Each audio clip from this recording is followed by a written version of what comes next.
আসসালামু আলাইকুম।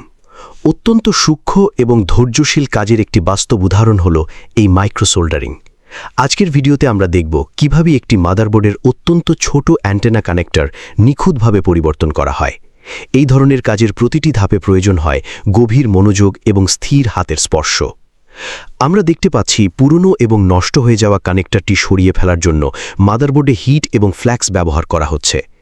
যে কোনো পেশাগত কাজে এই রকম সূক্ষ্মতা ও একাগ্রতা বজায় রাখা অত্যন্ত প্রশংসনীয়। আমাদের ইসলাম ধর্ম প্রতিটি কাজ সুন্দর ও নিখুঁতভাবে করার তাগিদ দেয়।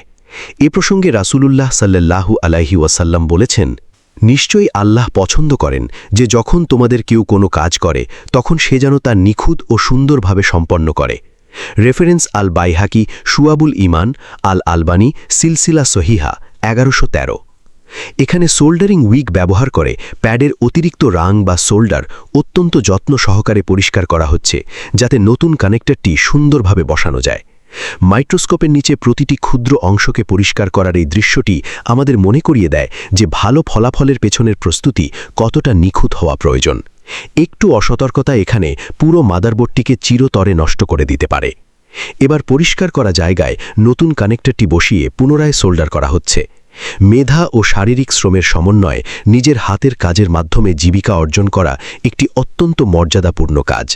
এ বিষয়ে প্রিয় নবী হজরত মুহাম্মদ সাল্লাল্লাহু আলাইহি ওয়াসাল্লাম বলেছেন, নিজের হাতের উপার্জিত খাদ্যের চেয়ে উত্তম খাদ্য কেউ কখনো খায়নি। রেফারেন্স সহিহ বুখারী, হাদিস নম্বর 2070।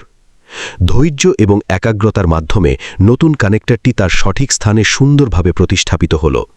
আমরা যদি আমাদের প্রাত্যহিক জীবনের প্রতিটি কাজে এমন সততা ও দায়িত্বশীলতা বজায় রাখতে পারি, তাহলে আমাদের ইহকাল ও পরকাল উভয়ই সুন্দর হবে। আশা করি আজকের এই ভিডিওটি থেকে আপনারা কাজের প্রতি একাগ্রতার গুরুত্ব অনুধাবন করতে পেরেছেন। ধন্যবাদ।